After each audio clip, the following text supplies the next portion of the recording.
제가 말씀 속으로 35쪽을 읽도록 하겠습니다.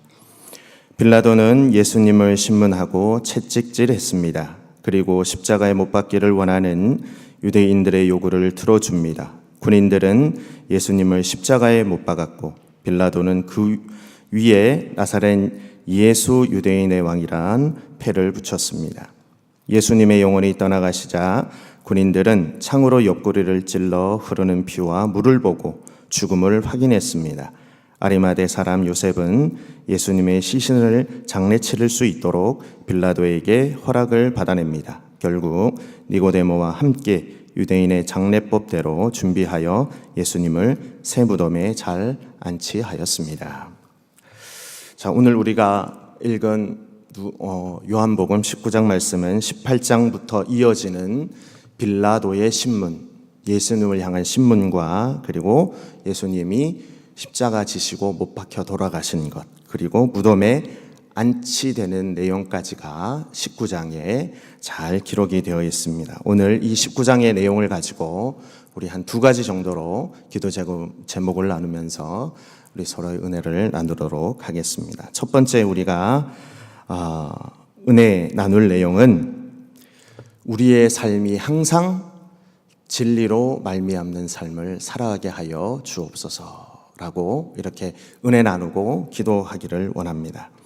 오늘 본문 19장 1절부터 16절까지는 앞에서 읽었던 요한복음 18장 28절부터 이어지는 빌라도가 예수님에 대해서 신문하는 내용으로 이루어져 있습니다. 그런데 여러분, 우리가 너무나도 잘 아는 내용이지만 빌라도가 신문을 합니다. 근데 마태, 마가, 누가복음보다 이 요한복음이 빌라도가 예수님을 신문하는 그 내용이 아주 조금 더 자세하게 나와 있습니다. 그런데 우리 공관복음처럼 이 세복음서처럼 요한복음의 결과가 달라진 것은 아니지만 어쨌든 이 빌라도가 신문하는 내용 중에 오늘 12절에 이런 말씀이 있습니다. 어떤 말씀이냐 하면 이러함으로 빌라도가 예수를 놓으려고 힘썼으나 라는 내용이 나옵니다. 결국 빌라도는 예수님을 놓으려고 그러니까 무진장 애를 썼다라는 내용이 나오죠. 근데 여러분, 우리가 잘 알듯이 그 결과가 어떻게 되었죠?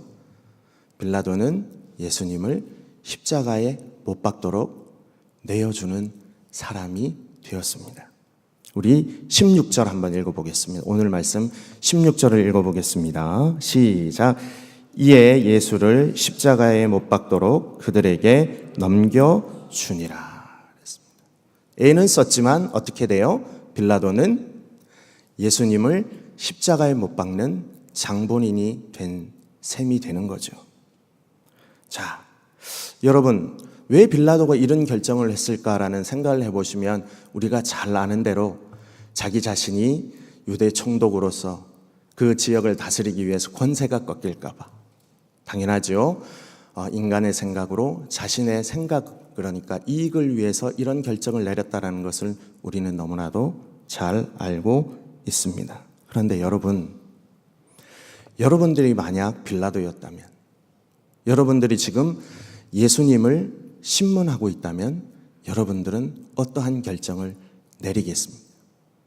다른 말로 말하면 여러분들이 예수님을 신문하시면서 정말 진리에 입각한 판결을 내렸다면 여러분들은 어떠한 판결을 내리셨겠습니까? 당연한 거 아닌가요? 우리 오늘 본문 요한복음 19장 4절에서 6절 말씀에 보면 죄가 없다, 예수님이 죄가 없다라는 것을 빌라도가 2번이나 공포를 합니다. 그런 결정을 내려야 되지 않겠습니까? 분명히 성경은 말씀하거든요. 예수님이 죄가 없다라는 것을 빌라도가 알고 있었다라고 얘기를 합니다. 다시 한번 예수님이 이 사람은 죄가 없다 공포를 하고 그리고 예수님을 풀어줘야 되는 것이 올바른 판결 아니었겠습니까? 근데 왜 빌라도는 이러한 판결을 내릴 수밖에 없었을까요? 내렸을까요? 그것은 바로 빌라도가 진리를 선택하는 삶을 살아가지 않았기 때문에 그런 거예요. 여러분, 진리는 무엇이죠? 진리는 변하지 않는 겁니다. 세상이 두 쪽이 나도 어떻게 됩니까? 변하지 않고 항상 우리의 삶의 기준이 되는 그러한 내용들이 바로 진리인 거예요. 여러분, 빌라도가 있잖아요. 예수님을 내어주는 것 때문에 이 빌라도가 어떠한 일을 당하게 되냐 하면, 여러분 사도신경 외우시죠? 그죠? 사도신경에 어떠한 내용이 나옵니까? 본디오 빌라도에게 고난을 받으사 십자가에 못 박혀 죽으시고 그랬어요. 한 2000년의 세월 동안 예수 그리스도를 믿는 모든 사람들이 예배드릴 때마다 이러한 고백을 하는 거예요. 왜 빌라도가 이렇게 되었을까? 진리를 선택하지 않았기 때문에. 그 안에 예수 그리스도가 진리라는 그 생각이 없었기 때문에 그렇습니다. 여러분, 오늘 본문에 진리를 선택하지 않는 또 한 부류의 사람들이 나옵니다. 우리 다 같이 15절 말씀을 읽도록 하겠습니다. 15절 말씀입니다. 시작. 그들이 소리 지르되 없이 하소서, 없이 하소서, 그를 십자가에 못 박게 하소서. 빌라도가 이르되 내가 너희 왕을 십자가에 못 박으랴? 대제사장들이 대답하되 가이사 외에는 우리에게 왕이 없나이다 하니 그랬어요. 여러분, 예수님을 십자가에 못 박게 하소서, 못 박게 하소서 한 사람들이 예루살렘 성에 있는 사람들입니다. 근데 여러분들, 우리 눈여겨 보아야 할 사람들이 있습니다. 여기 보니까, 끝에 보니까 대제사장들이 대답하되 가이사 외에는 우리에게 왕이 없다 그랬어요. 여러분, 대제사장들이 누구죠? 하나님 한 분만 왕으로 모시고 창조주로 모시고 예배하는 사람들 아닙니까? 이 일이 있은 후에, 그죠? 이 일이 있은 후에 불과 몇 시간 후에는 안식일이 됩니다. 이 안식일에 하나님께 예배드리고 영광 돌려야 할 이 대제사장들이 뭐라 그랬냐 하면 우리의 왕은 가이사 한 분밖에 없다라는 거예요. 죽이라는 거예요. 대제사장 안에 정말로 하나님의 능력과 말씀과 그리고 하나님을 사모하는 마음이 있었으면 이러한 소리 지름과 이러한 항변이 있을 수가 없었다라는 거죠. 사랑하는 실교회 성도 여러분, 그러면 우리에게 진리는 무엇입니까? 여러분, 우리에게 있어서 진리는 무엇일까요? 바로 예수 믿으면 천국 가는 거지만 우리에게 있어서 변하지 않는 게 되는 것은 하나님의 말씀이 되는 거예요. 그 말씀 안에 우리가 거하지 않으면 하나님께 온전히 영광 돌려야 할 대제사장들처럼, 빌라도처럼 잘못된 선택을 하고 하나님의 영광을 심각하게 가리는 삶을 살아갈 수밖에 없게 되는 것입니다. 사랑하는 신일교회 성도 여러분, 살아가시기 힘드시더라도 진리에 거하는 삶 살아가시기 원합니다. 하나님의 말씀으로 살아가시는 분 되시기를 원합니다. 그럴 때 우리 주님이 그 진리를 조차 우리에게 영원한 구원의 선물을 베풀어 주신 것처럼 여러분들의 삶에도 하나님의 온전하신 영광이 나타나게 되실 줄로 믿습니다. 우리 두 번째 나눌 기도의 제목은 이것입니다. 예수님처럼 맡겨주신 사명을 온전히 감당하게 하여 주옵소서라고 은혜 나누면서 기도하기를 원합니다. 우리 17절 말씀 다 같이 한번 읽어보겠습니다. 17절 말씀입니다. 시작. 그들이 예수를 맡음에 예수께서 자기의 십자가를 지시고 해골, 히브리 말로 골고다라 하는 곳에 나아가시니 그랬어요. 여기에 보니까 자기의 십자가를 졌다, 이 부분의 동사를 보니까 다른 공간복음 마태, 마가, 누가복음은요 수동태로 되어 있습니다. 근데 오늘 이 본문, 오늘 요한복음 19장 17절 말씀, 이 본문에는요, 능동태로 되어 있어요. 그러니까 이것은 무엇을 뜻하느냐 하면 예수님이 골고다 언덕으로 가시면서 그 산을 향해 스스로가 결정하고 그 십자가를 지고 가셨다라는 것을 의미하는 거예요. 그러니까 뭐 다른 마태, 마가, 누가복음 여기에서는 하나님이 지어주셨기 때문에 아유 마지못해 이렇게 한 게 아니라 요한복음에서는 오히려 더 하나님 주신 그 사명을, 십자가의 사명을 자신이 결정하고 나갔다라는 것을 나타내주고 있다는 것입니다.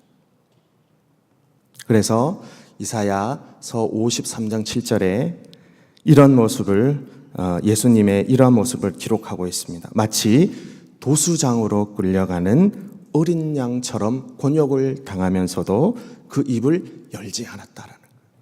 묵묵하게 주님은 그 길을 가셨다라고 기록하고 있는 거예요. 저는 그 요한복음 19장을 읽으면서 늘 안타까운 게 있습니다. 한 번이라도, 예수님이 한 번이라도 나는 죄가 없다, 나는 정말 죽을 죄인이 아니다라고 한 번만 말씀하셨어도 예수님은 살아나셨을 텐데, 돌아가시지 아니하셨을 텐데, 이런 생각을 어릴 때부터 한 적이 있습니다. 물론 우리 주님께 맡겨주신 그 십자가의 사역이 돌아가셔야 되기 때문에, 부활하셔야 되기 때문에 이루어지는 것이라 그렇지만, 정말 하나님 정말 그 맡겨주신 사명이라 하더라도 한마디라도 내가 죄가 없다라고 했으면 살아나실 수 있었을 텐데, 그런 안타까움이 있는 건 사실이죠. 근데 우리 주님은요, 묵묵하게 죄인으로 살아가셨어요. 살아나실 수 있었음에도 죄인의 모습, 자신이 죄인이 아니면서 죄인된 모습으로 살아가셨다라는 거예요. 근데 여러분, 여기에서 여러분께 한 가지 한번 질문 드리고 싶습니다. 예수님이 어떻게 이렇게 십자가의 이 사명을 잘 감당하실 수가 있었을까요? 제가 한번 다른 성경의 구절을 한번 읽어드리겠습니다. 빌립보서 2장 6절에서 7절 말씀입니다. 그는 근본 하나님의 본체시나 하나님과 동등됨을 취할 것으로 여기지 아니하시고 오히려 자기를 비워라고 말씀해 주셨어요. 자기를 비우신 거예요. 하나님이시면서도 우리 주님이 맡겨주신, 우리 하나님이 맡겨주신 그 사명을 감당하기 위해서 자기를 비워내셨다라는 거예요. 그 비운 곳에 하나님의 마음을 채우고 하나님께서 인도하실 구원의 역사를 생각하면서 이 일을 잘 감당해 나가셨다라는 겁니다. 사랑하는 신일교회 성도 여러분, 우리 하나님께서 여러분들께 주신 사명은 어떠한 사명이 있습니까? 여러 가지 사명이 있으시겠죠.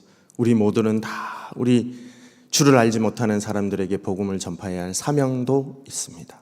또 우리 교회에서 직분자로서 여러 가지 일을 담당해야 되는 사명도 있습니다.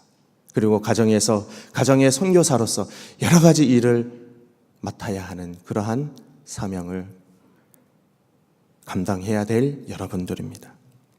그런데 그럴 때마다 여러분, 우리 주님의 모습처럼 우리 주님이 십자가의 사명을 온전히 감당해 나가신 것처럼 여러분들도 주님의 모습을 따라가시기를 간절히 축원드립니다. 예수님처럼 자기의 마음을 비우고 자신의 생각을 비우고 그 비운 자리에 하나님의 마음과 은혜를 채워가시면서 하나님께서 맡겨주신 사명을 잘 감당하셔서 하나님께 온전히 영광 돌리는 여러분들 되시기를 간절히 축복합니다.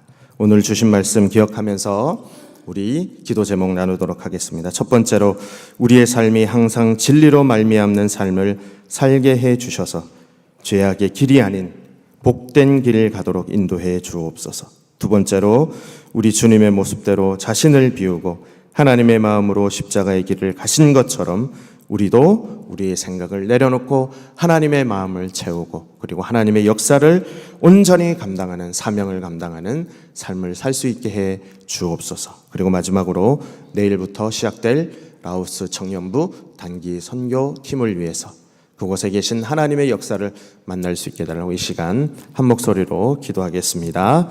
주여 믿습니다.